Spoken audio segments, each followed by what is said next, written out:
Pangga,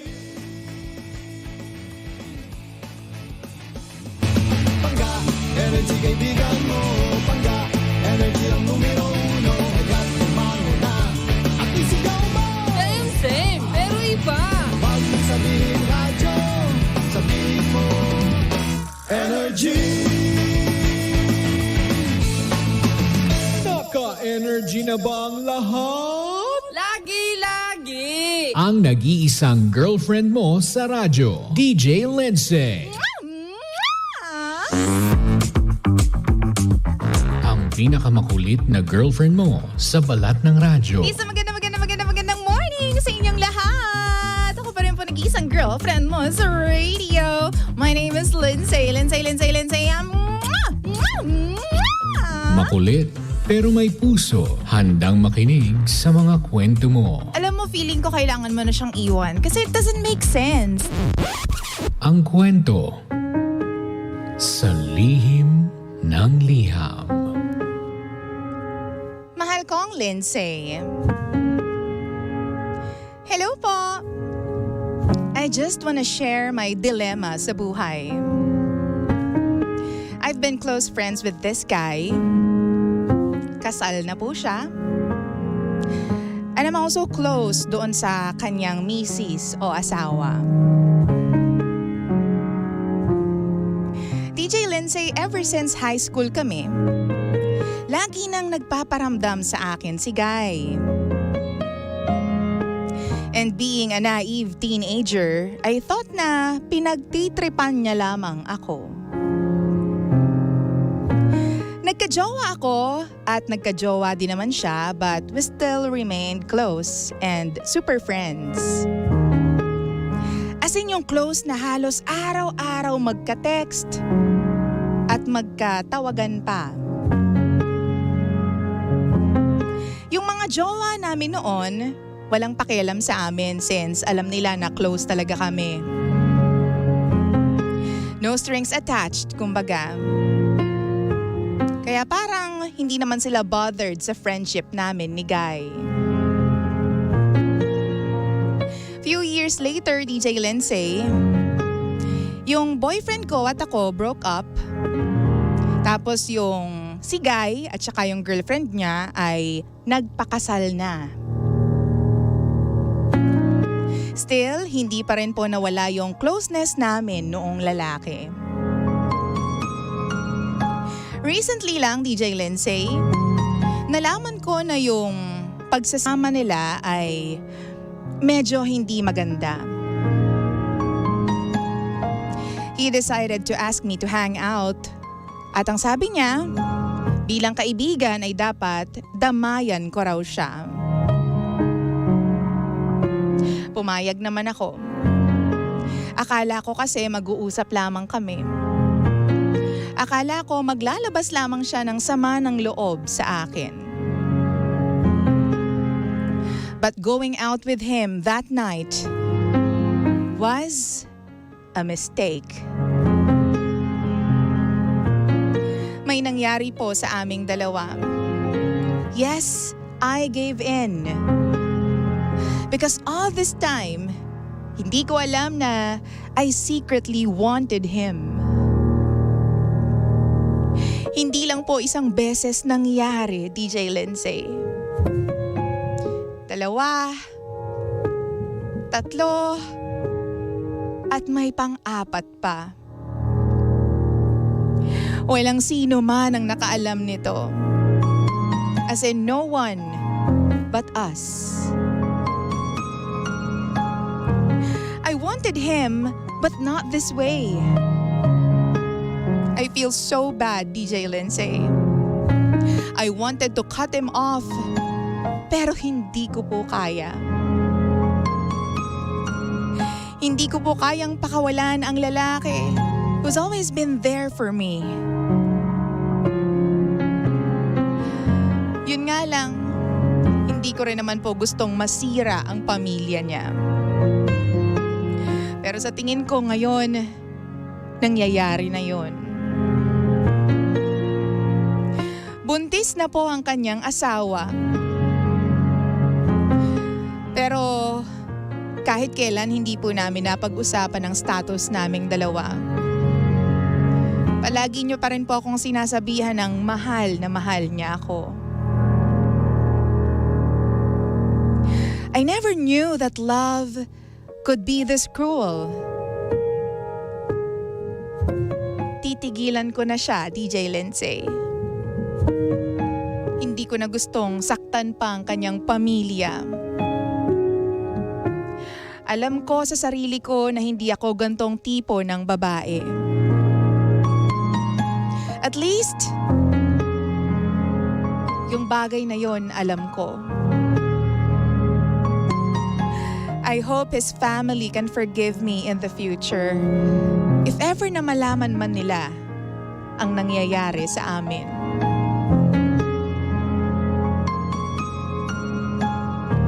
DJ Lindsay, ako nga pala si Lorna. Maraming salamat po. Ito po ang lihim ng aking liham.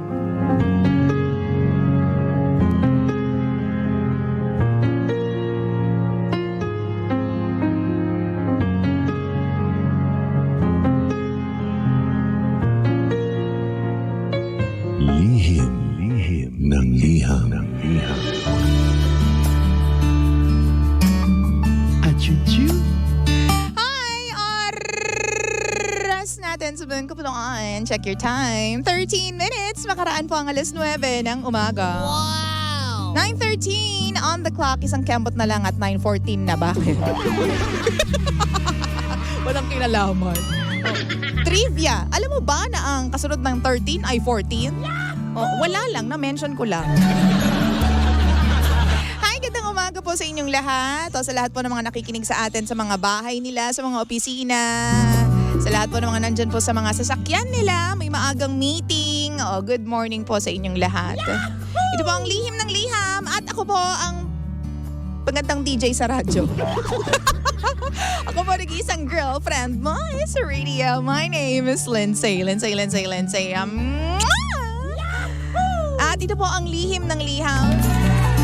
Once again, mahal ko, pangga ko, baby ko. From the bottom of my heart, I'd like to thank you all for sticking with us simula pa ng umpisa ng lihim ng liham. Maraming salamat po sa inyong lahat. Wala lang, gusto ko lang mag-thank you sa inyo. Mahal na mahal ko kayo. And pag-usapan natin itong kwento ni Lorna. Si Ate Lorna. Aray ni Ate Lorna. Hindi mo pa inamin sa sarili mo na meron kang gusto sa kanya nung una pa lang. Wow! Well, kasi nangyayari naman talaga, di ba? Na late mo nang nare-realize na meron ka palang pagtingin doon sa isang tao. Nangyayari to sa lalaki man o sa babae. Di ba, late mo nang nare-realize na, ay, mahal ko pala siya. Ay, hindi lang pala friend ang tingin ko sa kanya. Iba pala yung nararamdaman na tinitibok ng puso ko para sa kanya. Kaya alam mo, nakakatakot talaga ha. Ito para sa akin lang, nakakatakot talaga. Yung mga lalaki na jojowain mo, tapos malalaman mo na lang along the way na meron siyang best friend na babae. Oo. Diyan ako natatakot, mga bakla. Yung tipong hindi niya malubay-lubayan yung kanyang best friend, oo. Kahit naman sa mga babae, di ba? Pag may best friend na lalaki, tapos in a relationship, malalaman ng lalaki na may best friend na lalaki din yung gusto niyang babae. Uy, problema din yan ah. Oo. Tapos hindi niya pa, alam mo yon, hindi sila tumitigil ng pag-uusap kahit anong oras na, di ba? Tapos parang kahit anong mangyari, ang unang dadating ay yung best friend kesa sa'yo. Di ba? Parang siya yung priority kesa sa'yo. Oo. Diyan ako hindi okay. Oo. So, mahirap din talaga. Ito namang letter sender natin, si Lorna, hindi naman ganoon ka-importante yung best friend niya sa kanya nung unang panahon. Pero nung naglabas nga ng sama ng loob at naging rocky yung pagsasama or yung marriage nitong kanyang guy friend, talagang nandun siya to the rescue, di ba? Dahil syempre, kaibigan mo, kailangan magsabi ng mga hinanakit. Syempre, bilang kaibigan, nandun ka, di ba? Handang umalalay sa'yo. Parang tagline lang ng bangko, di ba? Handang umalalay sa'yo. Ganyan. So, kapag talaga vulnerable, na pag malungkot ang isang tao, talagang lahat maaaring mangyari, no? Kapag vulnerable ang isang tao dahil sa sobrang lungkot, alam mo yun, doon talaga may nayayari, disgrasya. Oo. Pero naniniwala din naman ako na nasa disiplina yan ng tao at respeto sa kung ano kung sino man ang pinakasalan nila. Doon ako naniniwala, di ba? Kahit gaano ka pa ka-wasted, ka-devastated, di ba? Kalungkot, ka-lonely, kapag naiisip mo palagi yung respeto para sa asawa mo at respeto para doon sa Lord, feeling ko hindi mo gagawin yan. Para sa akin lang naman yun. Uy, dali!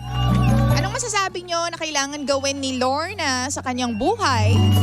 Anong masasabi nyo kailangan niyang unahin muna at the moment? Hello naman! Nakaka-high blood po si letter sender, sabi ni Nicole Morales. Sabi naman ni IZ, good morning. Pag-greet naman po mga taga-Doralco, especially Eileen, Ella, Michelle, Kay, and Kiel na araw-araw nakikinig sa'yo, DJ Lindsay. Thank you very much. Thank you so much. Sabi ni Ate Feli, hanap ka sender ng single na walang sabit para hindi ka magka-problema at hindi ka makasira ng kanyang pamilya. Actually. Okay Oo, tama yan, idol, sabi ni Freddy Ancheta. Oo, kasi kung hindi ako nagkakamali, si Lorna ay hindi pa naman married. Nag-break sila nung kanyang jowa, ng kanyang bowa, tapos yung kanyang guy friend nagpakasal doon sa girlfriend niya. Oo, so ngayon ang single, itong si Lorna, wala siyang responsibilidad sa buhay. Oo, so naku, sinasabi ko sa'yo, dapat talaga yung mga ganyan alam mo, ang kaibigan na meron ng pamilya, naniniwala ako, lalo na kung opposite sex kayo, lalo na kung yung best friend mo ay lalaki tapos pamilyado na, medyo didistansya ka sa kanya 'di ba? Kasi ang off ng dating kapag may pamilya na yung lalaki tapos always to the rescue itong best friend na babae, 'di ba? Dapat ginagawa yun ng asawa, bakla. Oo. At kung meron man, dapat kang i-advise doon sa kaibigan mo na, alam mo yun, lumapit sa'yo for comfort, ganyan. Kapag, halimbawa, malungkot siya, hoy, friendship, huwag ka nag-iinarte dyan. Muwi ka dun sa inyo, kausapin mo yung asawa mo, mag-usap kayong dalawa. Ganun dapat. Hindi yung kung ano-anong ginagawa mo dyan, kailangan mo pa ako. Kayo naman yung may problema, di ba? O dali na, ihatid kita sa inyo. Doon ka na. Oo, kaya tawagan mo yung asawa. O yung asawa mo dito na may problema, ganyan. Hindi para lang malayo ka sa tukso, di ba? Ako, siguro ganyan gagawin ko kung ako yun. Uy, baka sinermonan pa kita. Sabi dito ni Je sa Limbagat, ako po, na-high blood din po sa letter sender natin. Umpisa pa lang alam na niya pero pinatulan niya pa rin. Ang sakit noon sa part ng asawa ng lalaki. Buti na lang naisipan niyang tigilan na yung ginagawa niya. Diba? In fairness naman, palakpakan pa rin natin yung letter sender. Sabi naman ni Gigi, Ateng, nasaan po ang konsensya mo? Oo, nasa Cubao na iwan. Why? Sabi naman dito ni Lian, ni Yotoan, good morning, sexy DJ Lindsay. Una pa lang alam mo na may asawa na si BF mo. At sana hindi mo na tinuloy yung nararamdaman mo sa kanya dahil alam mong mali yun na may asawa na siya para patulan mo pa. Kasi masasaktan ka din. Dapat sa una pa lang, dapat sa una pa lang, alam mo na po ang karma sa'yo. 'Di ba? Sa huli, marami pa diyang ibate. Huwag kang makisawsaw sa pamamamayari po ng iba. Hanap ka ng para sa'yo. Yun lang po. 'Di ba? Yung wala kang masasaktan na iba. Oo. Gina Gibe, ang haba ng tinype mo ha. Kaya binasa ko kasi napagod ka dun ramdam ko Sabi naman ni Dexter Rojas, good morning DJ Lindsay. Greet naman po kami dito sa Green Telcom sa Lucena City. Congratulations! Sino pa? Sabi naman ni Jello Moralina, wag ganun ate. Sa kuya ko na lang ikaw. Ang taray. Oo, talagang binenta mo yung kuya mo. Pero sa totoo lang, mali sa mali. Sa una pa lang. Alam naman natin yan, mali sa mali. 'Di ba? Sabi dito, dapat alam po niya kung ano po yung pinasok niya. Tsaka sana sa una pa lang, hindi na niya po tinuloy dahil alam naman niya na merong asawa yung lalaki. That is true. Pero kasi, tulad ng sinabi ko kanina, hindi mo talaga malalaman late mo nang marirealize na, ay, iba pala yung feeling kapag wala siya sa buhay ko. Ay, iba pala yung nararamdaman ko para sa kanya. But still, alam mo, kapag aware ka na kasal ang isang tao, o may kinakasama ang isang tao, kahit hindi kasal, kahit kinakasama lang, dapat dumistansya amigo ka na. 'Di ba? Distansya amigo. Hindi mahirap ispelingin. Distansya amigo. kapag meron siyang kinakasama o meron ng asawa. Diba? Classic talaga. Napaka-classic ng advice na yan. Okay, pero sabi nga nila, di ba, tao lang po ako nagkakamali. Pero kasi naniniwala ako ng pagkakamali sa mga ganyang bagay ay choice yan eh. Di ba? Alam mo naman kasi na meron na siyang asawa, di ba, may pamilya siya. O, pinili mo pa rin na may mangyari sa inyo, di ba? Kasi right there and then pwede kang humindi. Di ba? No! I'm gonna lock this. I'm gonna lock this up. Ganyan. Hindi po pwede. Oo, ganyan. Pero pinili niya pa rin. Siguro dala ng, alam mo yun, dala ng heightened senses dahil malungkot nga yung lalaki. Ganyan. Kailangan ng ibang magkakalinga. Gusto tumikim ng ibang putahe. 'Di ba? Pero kasi nakakatakot eh. Nakakatakot yung karma niyan, 'di ba? Sabi dito ni Finky Lazaro, tama, need na merong dumistansya kapag opposite sex and friend mo, madali mong ma-hook lalo na kapag sobrang close kayong dalawa. Lalo na kung lagi mo nakakausap yung kaibigan mo, ay nako, sinasabi ko sa inyo. Safe sana kung talagang magkaibigan lang eh. Yung tipong babardagulan kayong magkaibigan. Tapos dapat ng kaibigan mo hindi sobrang gwapo, di ba? Kasi kapag sobrang gwapo ng best friend o sobrang ganda ng best friend, mas maganda pa sa girlfriend o sa asawa o mas gwapo pa kaysa sa boyfriend o sa asawa, jay, problema yan. Sinasabi ko sa iyo, ay naksasakit ulo mo dyan. Oo, sinasabi ko, magiging problema niya yan. Kaya maaga pa lang dapat, bilang asawa o bilang girlfriend, sabihin mo, dumistansya ka dyan. Hindi ako natutuwa. Oo. Alam ko magkaibigan kayo pero ngayon kung meron ka mang best friend dapat ako na yon kasi asawa mo na ako. Oo. Kung ayaw mo ako maging best friend wala kang magagawa. Oo. Ganyan. 'Di ba? Kasi dapat naman ganun. 'Di ba? Siguro yung iba magdi-disagree sa akin when I say na dapat ang asawa mo ay best friend mo din. Kasi hanggang sa dulo kayong magkasama niyan eh, 'di ba?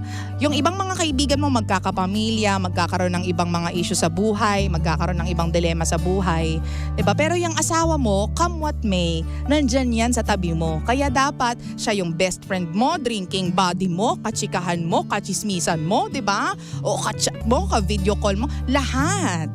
'Di ba?